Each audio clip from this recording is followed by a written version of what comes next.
All right, Kenman here, and it is shipwreck time. I have a couple knives for us to do today. You get to watch the entire process, start to finish. What is a shipwreck?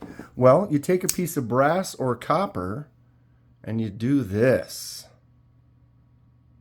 We're going to take all these chemicals, make up a little concoction. You get to watch every step of the way. This knife and this are the same, so you can see we're going from this to this. But there's so many different options and styles and things. We'll get into it here in a little bit. So we're going to do this little Rough Ryder lockback that's brass, and we're going to do this Kershaw, this little mini Kershaw Cinder that is copper. Ready? Let's go. Okay. First things first is we need to take this one apart.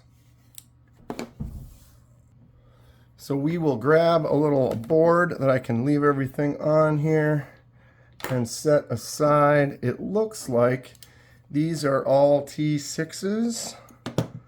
Let's find out. Maybe I should have figured that out before I started. Wow. That one's not a 6. Okay, these are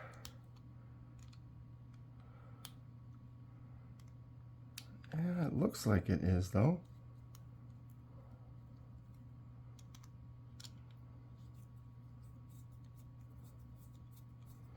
It is.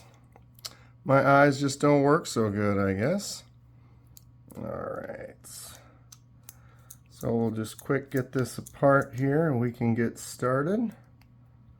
I will speed up this process, make it easy on you.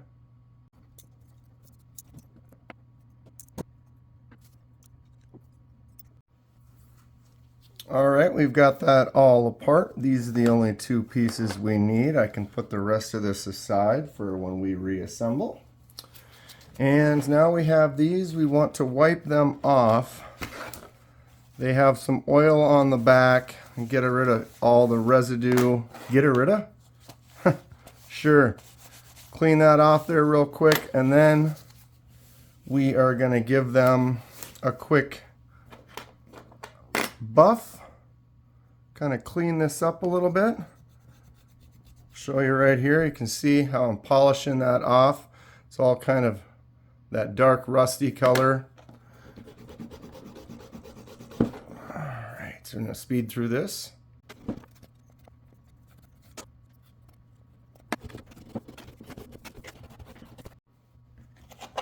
All right, now we've got them nice and clean. Going to wipe them off with some acetone real quick here. And then we can move on. All right, so I got a couple of Q-tips. I'm wearing a glove here. Try not to get too much of the acetone on my bare skin. This is just going to clean everything off, get rid of all that dust and debris.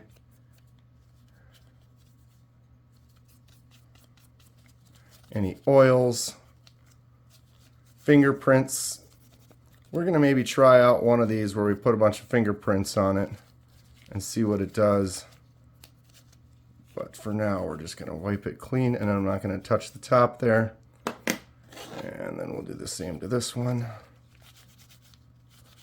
Not using a lot of acetone, just a little bit there just to clean it up, get off any of those excess oils.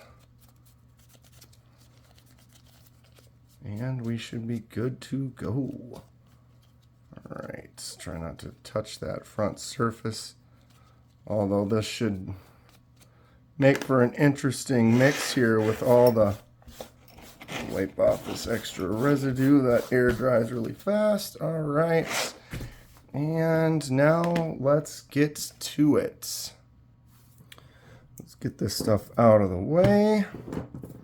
We have our pieces.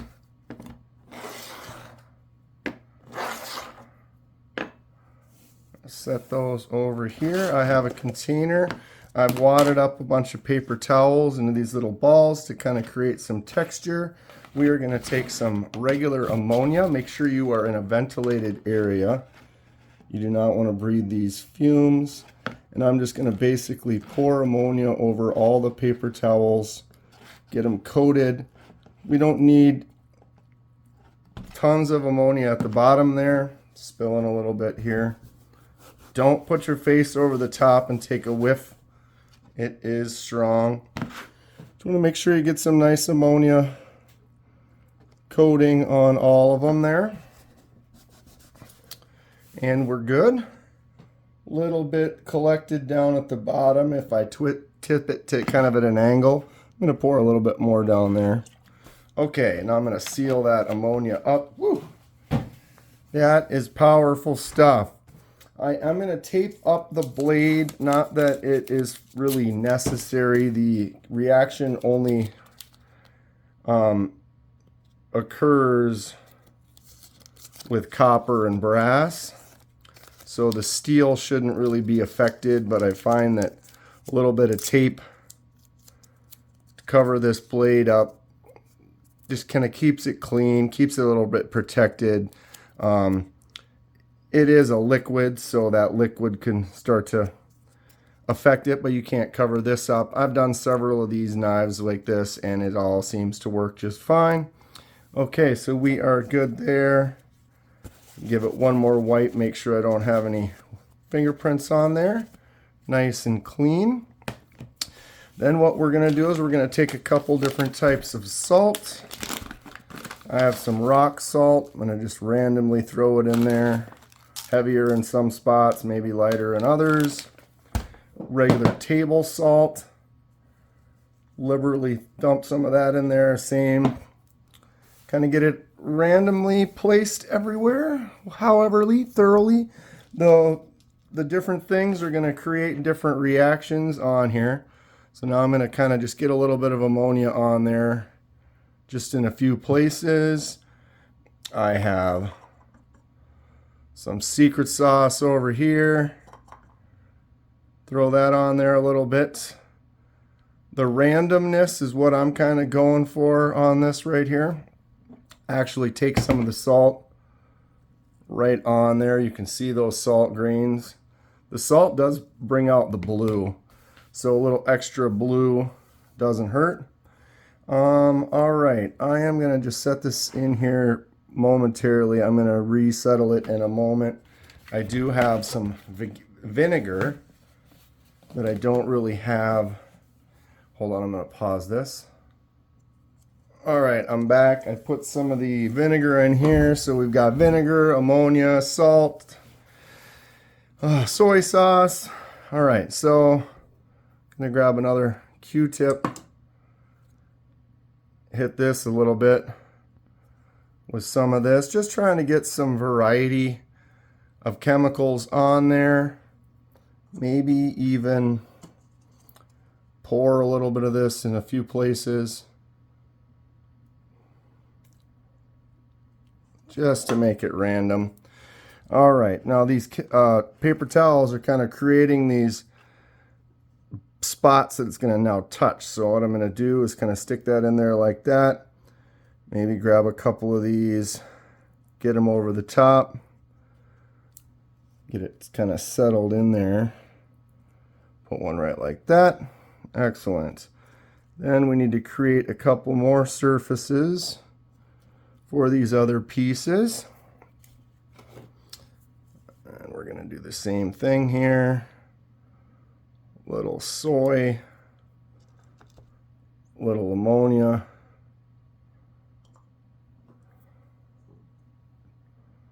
vinegar, salt. There it is. Maybe more salt for funsies. And then you find an interesting spot and lay it in there. I'm going to turn it around right like that. Kind of create another little flat bed for this other one right across here like that. Repeat. You can try to control this, but I found the more you want to control it, the more you probably should just let her rip. You can pick and choose. I've had some that are more blue because I put more just salt on there. The salt really brings out blue. but it doesn't necessarily make the whole thing blue. Every little bit is going to react here. All right, so we are in. Everything's in and down. There you can see it. Now I'm going to seal up this stinky concoction, and we're going to let it sit for at least 6 hours or more. I might get a little painterly and mess around with them a little bit. We'll see, but we'll do a check in a while and see what the progress is. Stay tuned. I decided to leave them overnight, and we are now at about 14 hours. Let's take a look. It should be done at this point. Ooh. Good, interesting, contrasting marks and colors. I think we're going to say that's fine. I'll take that one out. Try to sit it upright. And let's take a look at these. Look at how much it reacted on the back. I'll probably have to clean that up a little bit so they sit nice and flush. Although it should be smooth, so no worries. Very blue. A lot of that is going to rinse off. Unfortunately, you can see some of it coming off of my thumb right there. It's on there, and I could let it sit longer, but if there isn't oxygen to hit the spot, it doesn't take. So sometimes you'll see rings of blue around areas. So it's like the edge of this blue line is what's really soaking in. So we've got them. Here they are. Let me wipe my hands off, zoom in a little bit here. That's where we're at. We are now going to let them dry completely. It just gives it a little more time, an hour or two, to soak in and just set completely, even though they're not really soaking in, it's just corroding away. But I just find it's nice to just let them sit, dry off, and then we'll clean them up. They have had time to dry. Let's check them out. We got some warm water over here. I'm just going to throw those in there, let them sit for a little bit. This one, since weren't able to take it apart, I'm just going to kind of wipe it off with my hands. Don't need to completely soak this whole thing in that water. Try to keep as much moisture off of it as possible. But we want to wipe all this stuff off and see what we have left behind. Oh yeah, good looking stuff right there. Okay, looks like that's pretty much all rinsed off to the best of my ability. I'll put it on this paper towel to dry off, and we'll go in. I'll show you these one last time in that water. You can see how blue they are. As cool as that would be to be really blue like that, we do lose some of the color. It's kind of just sitting on the surface, so when we wash it off, you're going to see how they lighten up. Let's get in. It's basically, wow, that hasn't changed very much at all. Basically, some of it's still sitting on the surface, you can see here. And so we are actually creating a patina. It's not something that's sitting on it like a paint or a dye or a stain. It's physically changing the color. So some of it's sitting on the surface in a reactant kind of mode, and that is not stuck to the metal. So we basically are just removing all the excess residue. You can see there's little blue dots kind of floating around in there because we really just want the nice cleaned metal. This does look like a lot of the blue stayed though. I wonder, there's some on my hand. I wonder if the grooves had something to do with that. Comment below. Have you done some shipwrecks before? And were you aiming to get a lot of blue, successful with it, aiming for different things? Tell me your experience. I'd be interested to hear more. I am still experimenting myself, so every new technique, every time I try it again, I learn a little bit more and expand the potential for the future. All right, I'm going to dry my hands off here. Get this dirty water out of our way. Dab these dry. see where we're at. And at this moment, if you've seen some of my other shipwrecks, just because it is where it is doesn't mean it has to be done. If you want to go ahead and make another setup with some ammonia and some salt and stuff and continue the process, it will just continue to change from where it's at. So you can either say, yep, I'm definitely happy with this, we're going to keep it, or you can say, hey, let's put it back in and see what happens. All right, in this case, it's the first. I am happy. What do we think? Comment below. Lots of good variants and colors. A lot of blue in there too. I like it quite a bit. I really like these kind of just bare, almost bare brass sections. The combination of all of them together is what I really like. Knife still opens and closes fine. I'm going to put a spray of clear coat on there. So we're going to set this one up there for now. Let's take a look at these. Whew. Very blue.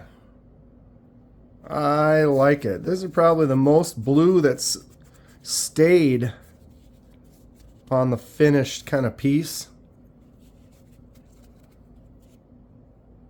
Definitely took to the grooves, the lower sections.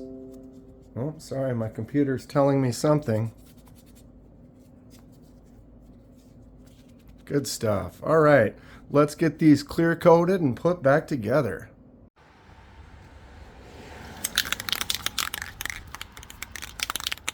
Got a little matte clear here. Gonna put a thin layer. Help set it in there a little bit.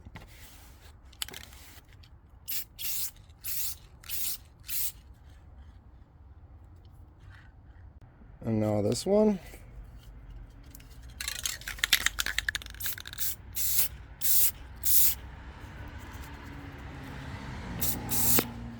Sorry, bumped the camera.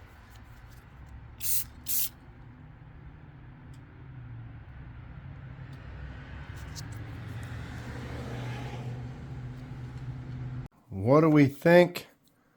Let's put it back together real quick. We'll take a look at everything.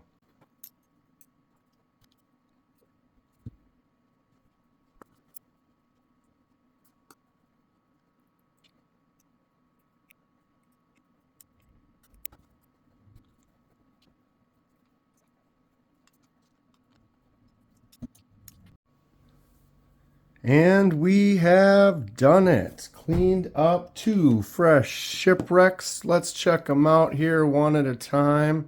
Here's that Rough Ryder lockback, one side and the other. Oh, the blues turned out really good. Really nice looking surface. A couple little bare areas. Good accents. I wish there was a little bit more of these dark kind of colors on this side. You know, you can't complain. This turned out fantastic. What do you think about this one? All right, and then boom, number 2. Look at how the blue just like went into the grooves. Fantastic look, right? This is that Kershaw Cinder. Boom, small little tiny knife, but it also has the bottle opener, little keychain lanyard, nice size. Boom. What do we think about it? Short little blade. Shipwreck turned out great. Get both of them up here. Fantastic time. I love doing these shipwrecks. Just a great little project. If you want to try one, you have any questions, feel free to get a hold of me. If you want one done, send it to me. I'll do it for you. You want to buy one of these? Hit me up. Stay sharp. We'll see you soon.